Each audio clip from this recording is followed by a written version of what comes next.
दो एक start.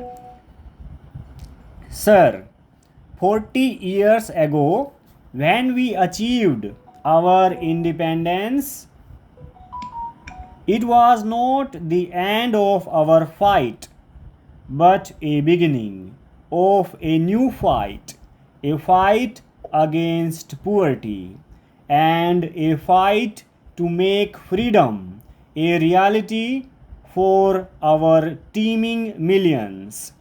All of us are partners in this great struggle and have to go a long way to achieve our objectives.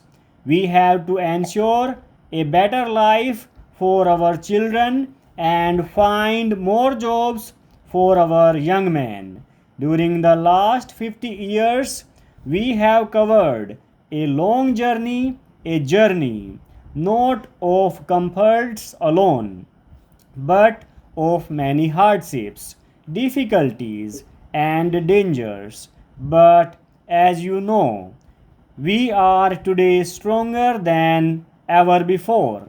We are more resolute and united, and our democratic institutions have taken deeper roots. However, we have to see that the pace of our progress is accelerated and we fulfill our pledges. As you know, we have made some progress and have a number of achievements to our credit. But I regret to say that there are some people in our country who even question these achievements. There is a mighty upsurge in India today, and we all should try to gear ourselves to meet the challenges before us. We should strive for unity and strength to achieve our objectives. Any temporary difficulty or our failure to do things should not lead us to believe that there has been no progress. We do make mistakes sometimes, but these cannot nullify our achievements. While we criticize ourselves for our shortcomings, we should not overlook our many achievements. We have to do some heart searching and decide what the shape of these things should be. Almost every year, as you know, we face droughts in some parts of the country and floods in others. But the impact of such tragedies today is not the same as it used to be years ago. Previously, whenever there was drought in rural areas, there was hardly any assistance from outside. But things are quite different now. We take immediate steps to rush aid to the affected areas and face the calamity unitedly. We cannot prevent the vagaries of nature, but we can always face them unitedly. A significant development we see is the increasing self reliance among our people and a belief that they alone are the masters of their destiny. This is our greatest asset and a source of our real strength. As you know, we have made considerable progress in the fields of agriculture and industry. 55 years ago, when we became free, our condition was really bad and we were full of anxiety. We were faced with so many problems and it looked as if we would not be able to preserve our independence. But these people were proved wrong. We were successful in solving our problems one by one, and during these years made significant progress in every walk of life and improved our performance in industrial and agricultural fields. Food production in the country increased. A large number of new factories have come up. And again, all the critical and complex problems were solved by one. By one. Production of steel and electricity has increased. Many heavy machines which we were formerly importing are now being manufactured in the country. The development of heavy industry has enabled us to manufacture other machines indigenously. It is true that our production is largely due to rapid increase in our population. So we are always faced with the problem of how to meet the demand which is increasing day by day. Some people do not see things in proper perspective and try to belittle the achievement.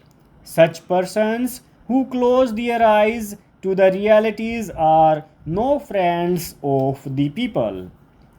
I would like to take this opportunity to thank you, our armed forces, for their heroic and courageous deeds. These brave soldiers and officers of the Army, Navy, and Air Force have made great sacrifices to safeguard freedom of the country which has been attacked 5 times. I firmly believe that the freedom of India will always be safe in their hands. We express our gratitude and sympathies to the families of our brave soldiers and officers who lost their lives in the fighting. All of us, including our army and police, have to make a united effort to uplift the country. We fully realize that the real strength of a nation depends on its progress, on its ideology, on the unity of its people, on the readiness of its people to make sacrifices. We see lot of tension in the world today. The real question before us is whether we want to put away our energies in useless agitation and quarrels, or whether we want to look into the future and act to make it really prosperous. Today, we find restlessness among our youth and others. The restlessness is not peculiar to us alone. Youth all over the world want more and more participation in political and social affairs of the country at large. This is a universal phenomenon today. Sir, I wholeheartedly welcome the Union Budget for 1992-93, introduced by our Finance Minister.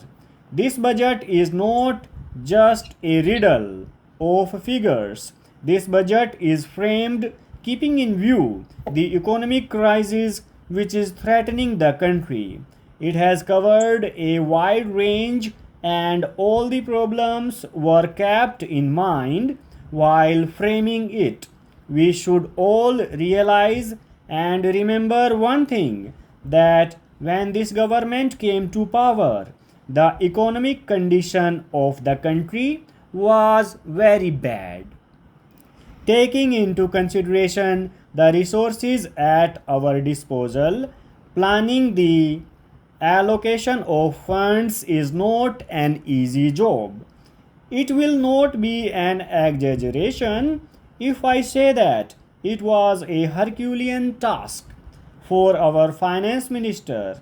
If we think unbiasedly, each one of us will support this budget. Sir, we all know that 80% of our population lives in villages. Social and economic conditions of these villages should be improved. The farmer, whom we consider the backbone of our country, should be helped to come up economically and socially. This country should become self-reliant and self-sufficient as far as production of food grains is concerned. Full stop.